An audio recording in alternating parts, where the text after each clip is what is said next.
Hello students, welcome to SKT online classes. Today we will be studying formation of a company. Now, a company can be formed by following 4 stages. Number 1, promotion. Number 2, incorporation. Number 3, capital subscription. And the fourth one is written here, commencement.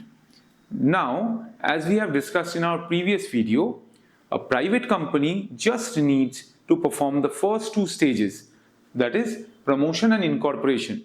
After incorporation, they receive a certificate of incorporation and they can proceed with their activities. Whereas a public limited company needs to perform another 2 activities.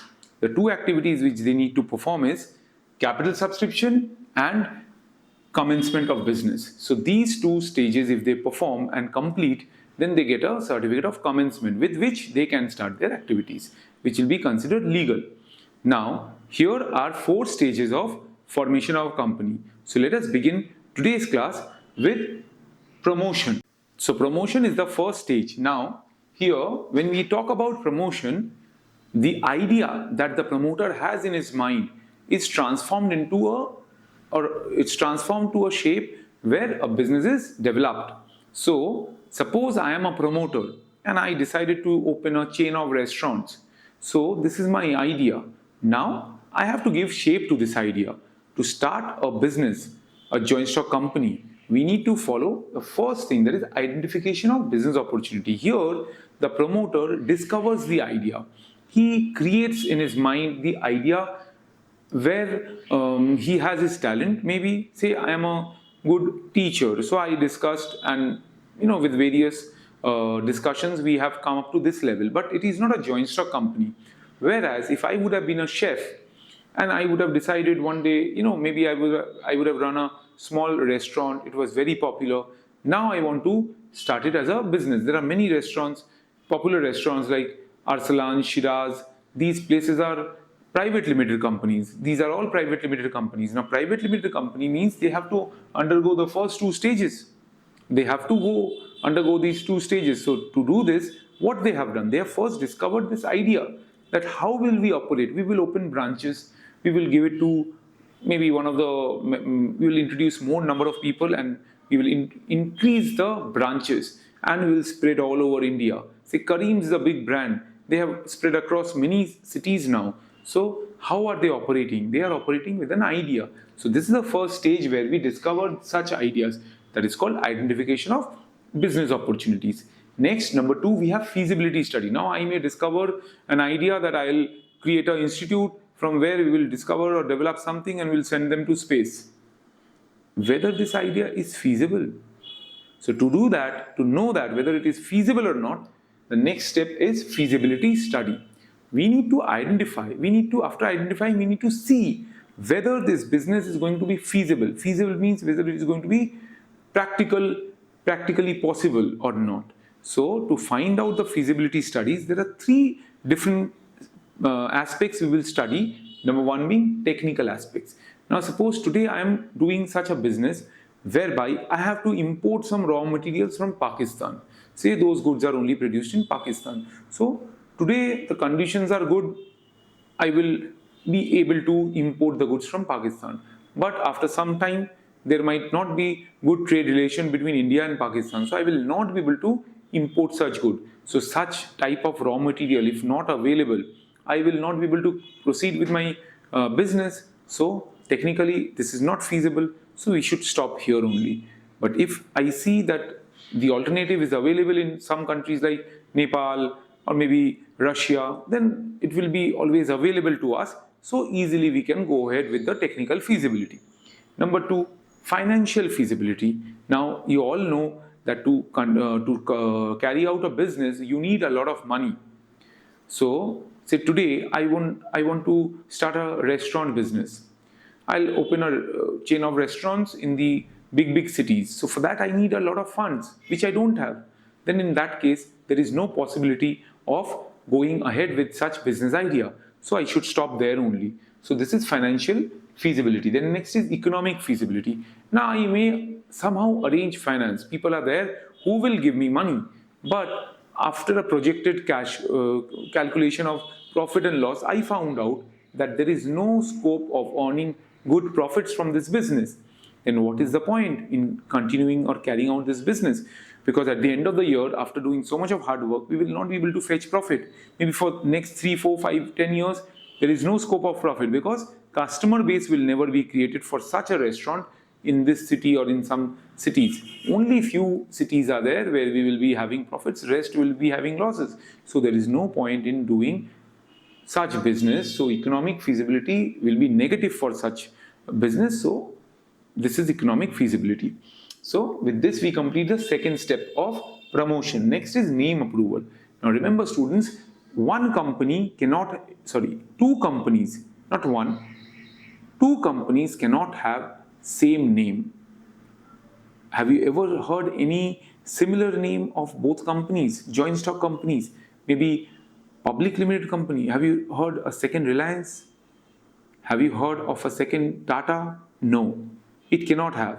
Have you ever heard anything called Rasna or Amul or Mother Dairy or even maybe Sunlight or Nirma?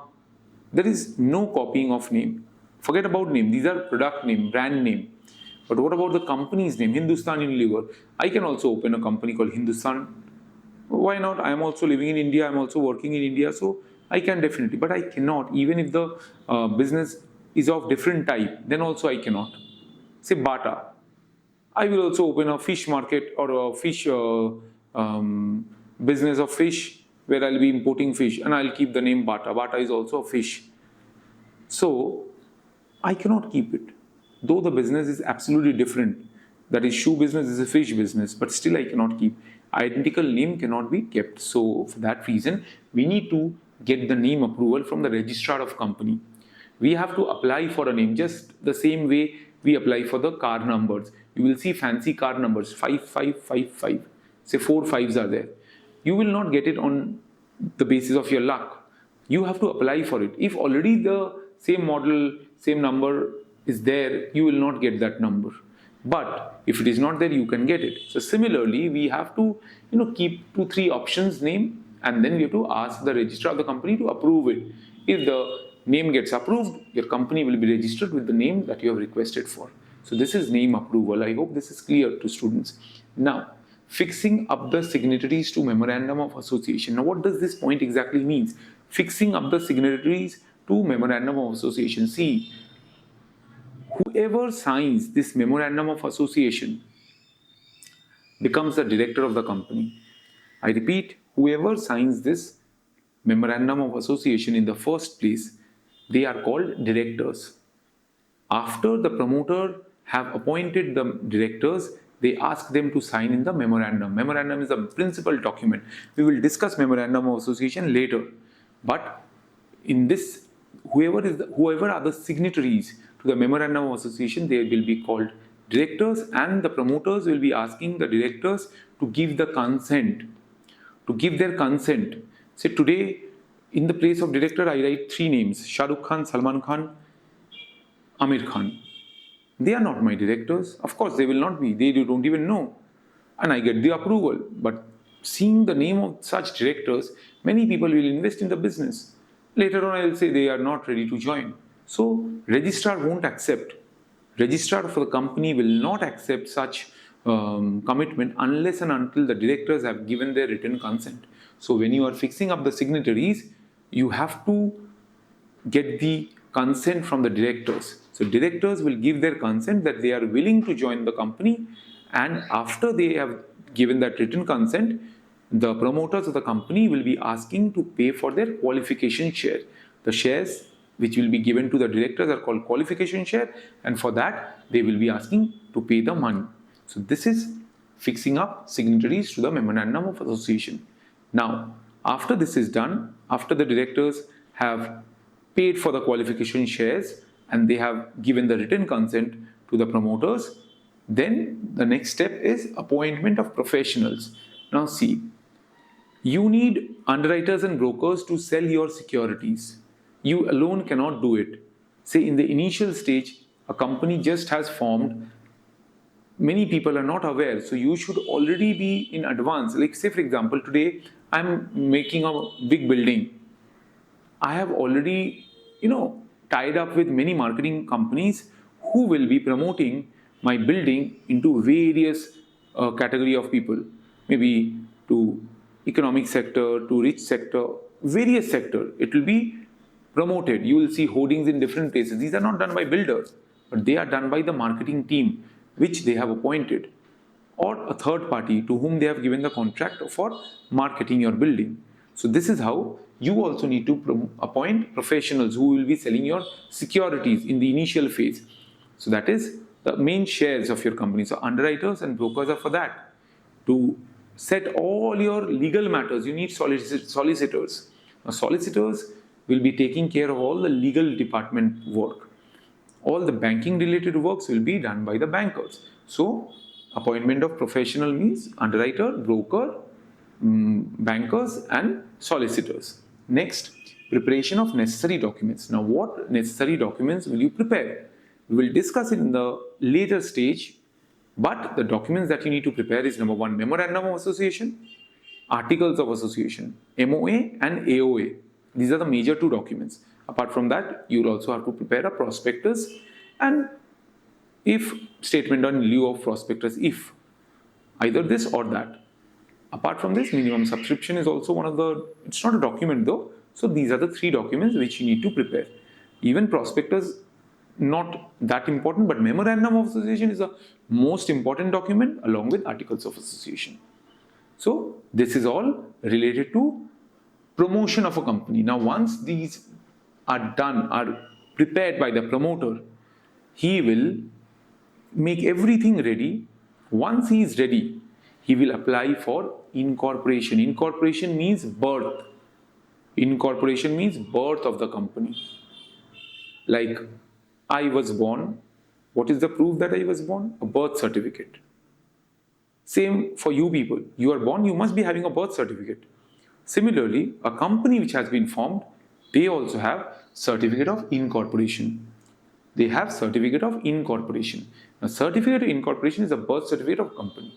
I repeat, certificate of incorporation is a birth certificate of a company. Now, after you are done with this promotion, you have discovered the idea, you have got the feasibility studies checked, name approval have been received, fixing up signatories done, appointment, all these things are done. Now you are ready. Now, after this promotion, the next step comes as incorporation. Now, incorporation, what you need to do? Basically, you have to go to the registrar of the company. Now, you have proposed the name. Registrar will approve the name. So, basically, in this stage, the registrar will be calling you with all necessary documents. You need to duly comply with all the documents. If all the documents are correct, if you have done everything correct, then you will be getting the certificate of incorporation. Now, this journey from reaching the registrar to getting the certificate of incorporation will be discussed right now. Now, we have incorporation. Now, the first step is filing of necessary documents. Now, students, you can see here, filing of necessary documents have been discussed. Now, what are the documents that you need to file?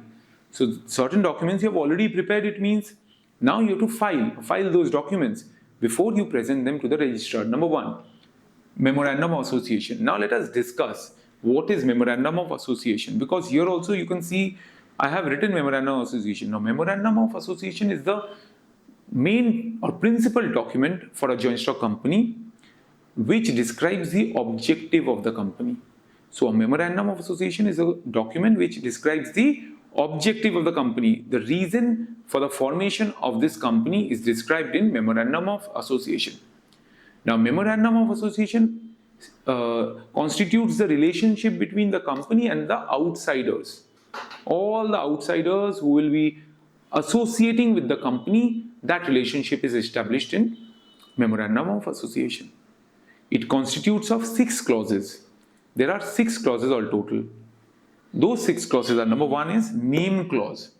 So name clause means the one which I just now discussed with you, this name approval. Now once this approval has been received, a letter or a copy has been received, you will place it. You will first store one and you will keep a copy for the registrar of the company, and you need to give it here you need to present it in front of the registrar. Why? Because you will show that, see sir, I have got the approval for this name from the ROC or the registrar of companies. This approval is there, I can proceed with this company. They will give the consent, or they will give the uh, green signal. They will give you the green signal for this go ahead. So this is name clause. Name clause describes the name of the company that has been done. Now that has been kept. Now students, you will also keep one thing in mind. Name clause cannot be changed. The clauses in memorandum of association cannot be altered by a general resolution. It can be altered by passing a special resolution, but it is not that easy. So name once set cannot be altered easily. Next is situation or domicile clause. Though a company can have various branches, but it will be registered under one particular address. Say today you want to know the address of SBI. Now if you type SBI, they will show various addresses of SBI nearby you, but there will be one SBI office, which is the regional office, or not regional office, which is the head office, the main office. So that office address needs to be put in, and with time, the more number of branches, the more number of offices which will come up, you will have to add it to the domicile clause or situation clause. You need to keep on adding, because of course we cannot stick to one particular place. If the company grows, more number of offices will come. So you will add it on.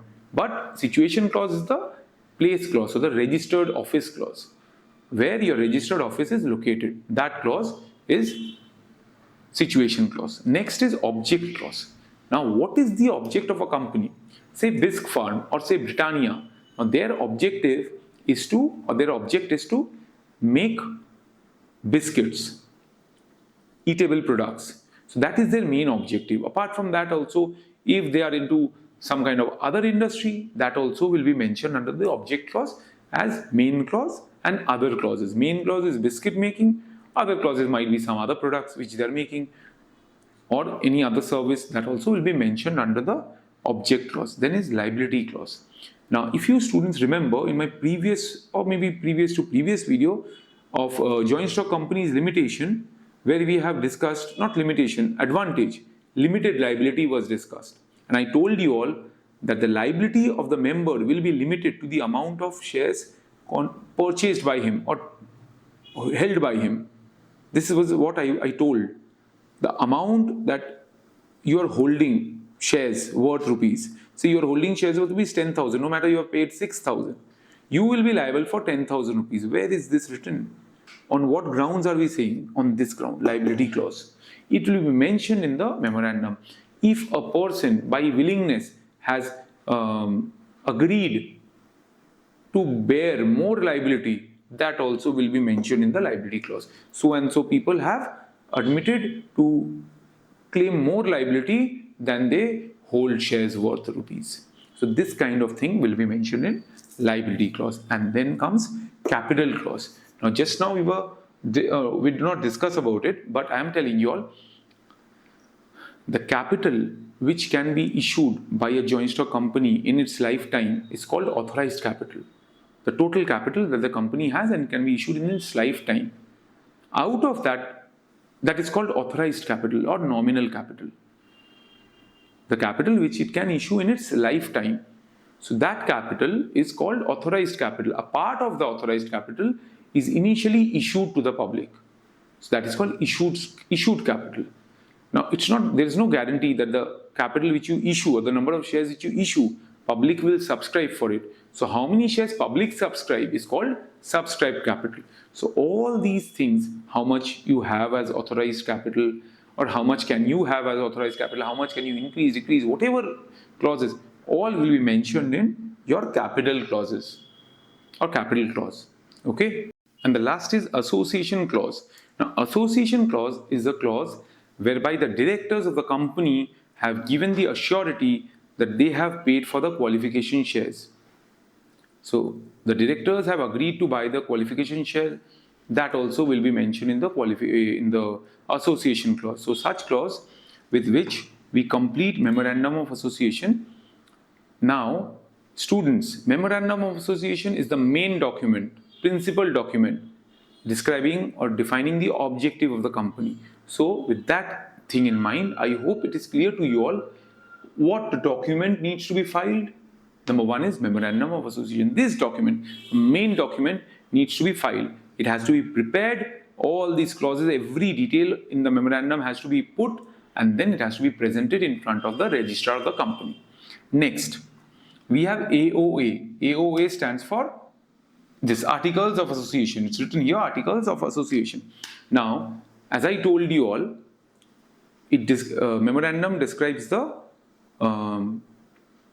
objective of the company. Here, Articles of Association describes the internal rules and regulations regarding the management, which is discussed in Articles of Association. I repeat once again, like the internal rules. How many days notice period one has to serve? What will be the procedure for appointment and removal of a director or employee?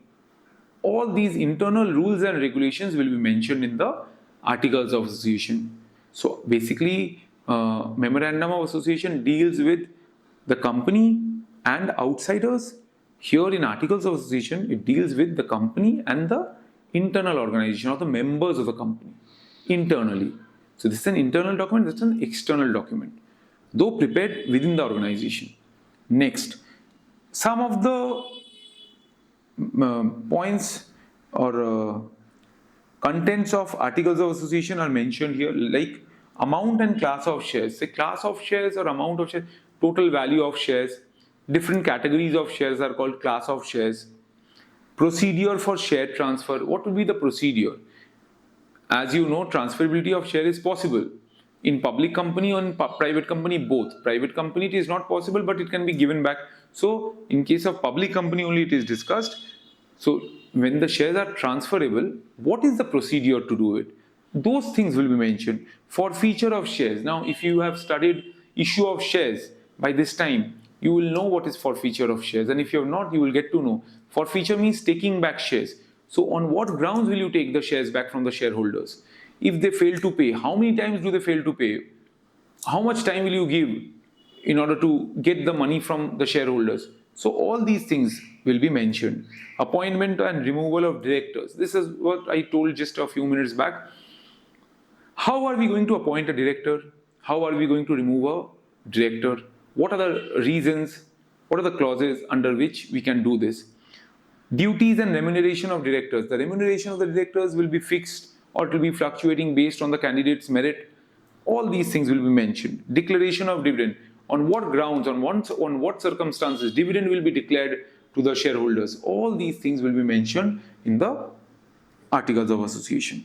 So this is the second most important document which needs to be prepared. So here again I come back to the same position, filing of necessary documents. Number one being MOA. Number two is Articles of Association. Now we have statement of authorized capital. Now already I have explained this to you all under the capital clause. What is authorized capital? Authorized capital is the capital which can be issued in the lifetime by the company. This is the total capital which the company can issue in its lifetime. So it is not compulsory that in the initial stage only you will issue the entire capital. Because if you do it, you will not be able to get good results. Company is new, maybe for the first time they are issuing, so they must keep some limit of issuing. If the total authorized capital of a company is 100 crore, they must initially go for 5 crore or 6 crores, not more than that.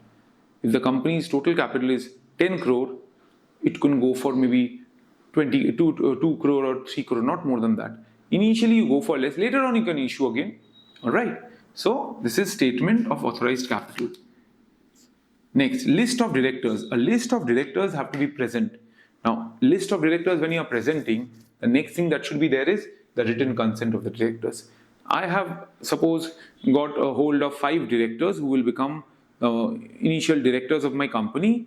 So, their name, address and other details have to be provided. Definitely we will provide, but I cannot give, suppose I'm not having, say minimum number of directors required to start a joint stock company for public company was 3.